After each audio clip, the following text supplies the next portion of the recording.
Hello and welcome everyone, Benjamin Carano here with part 9 in the mountain bike series if you're watching that in order. In today's video, I'm going to be showing you how to install the SRAM GX Eagle crankset on the bike. If you remember from the previous video, we installed the bottom bracket, so you'll need to have already had the SRAM dub bottom bracket. In my case, it was the BSA 73mm threaded bottom bracket installed. I'll link that video in the description here in case you haven't done that already. Without further ado, let's get to it. Everything we'll need in the video includes the bottom bracket, SRAM dub bottom bracket already pre-installed in the frame, your SRAM GX Eagle cranks, an Allen wrench, and I believe you'll need the 8mm Allen wrench, which I think is on this side.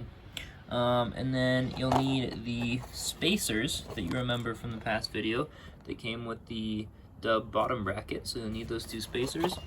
You'll need some grease, and then just some paper towels to clean up the grease a little bit on my hands before I go touching the crank arms. So with that said, let's install. Alright, so now first thing we're going to do is pull out the spacers. You'll notice that one of them is slightly larger than the other one.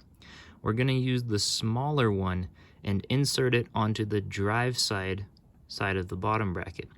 Now depending on your bottom bracket width, depending on your frame, you may have to use both of these, you may have to use the bigger of the two, you may have to just use the smaller of the two, you may not even need them. But there will be specs on SRAM's website, or SRAM as some people like to call it, and they'll tell you like kind of the configuration you'll need. But for me, I think what's going to work out best for me is if I use this 4mm, I believe, spacer on the drive side of the crank. So we're just going to go ahead and pop that right into there. And it kind of just presses or pops into there, and now we can go ahead and insert the cranks.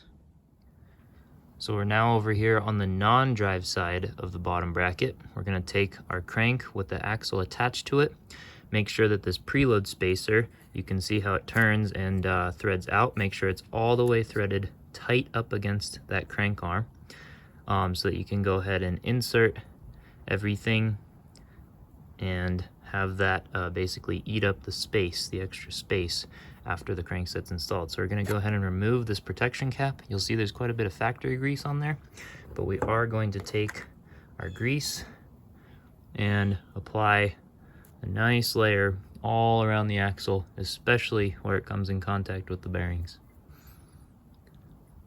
And this is super important, especially to installing the axle both smoothly, keeping dirt out, and being able to take the axle out if you want to replace it farther down the road.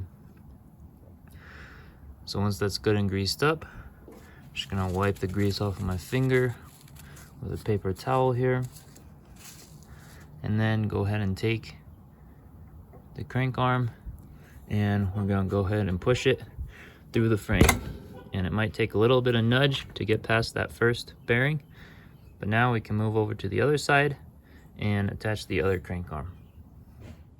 So now we're over here on the drive side, taking the crank arm with the sprocket attached to it and making sure that we're lining them up so that one is facing down, one is facing up.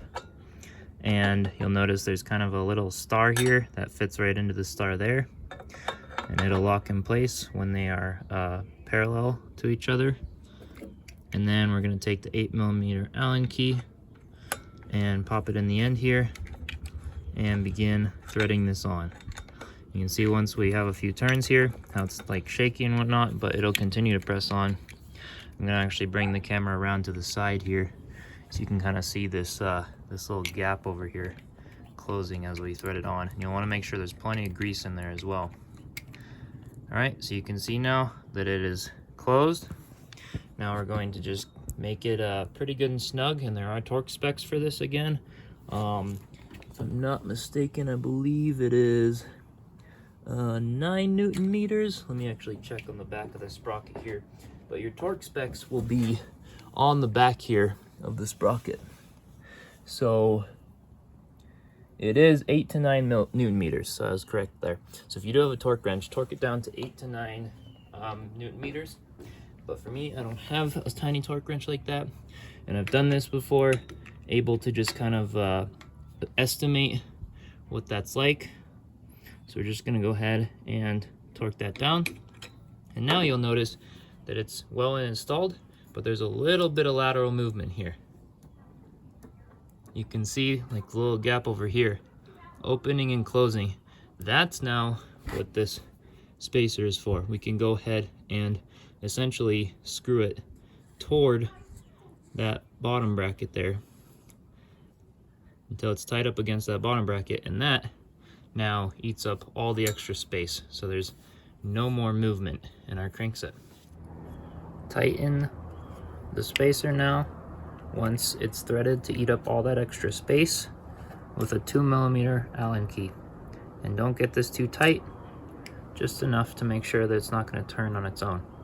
And then just check that everything spins okay, that there's no grabbing or creaking or anything weird, and that's it. So that's it, my friends, for installing the SRAM GX Eagle crankset. Again, the only thing that will be dependent upon your bike is whether or not you'll need this extra spacer.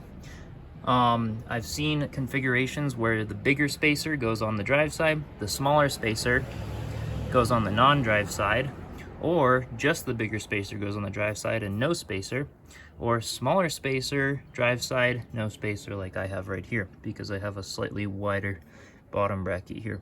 So it's a very fine-tuned adjustment here, but that is it for installing the cranks.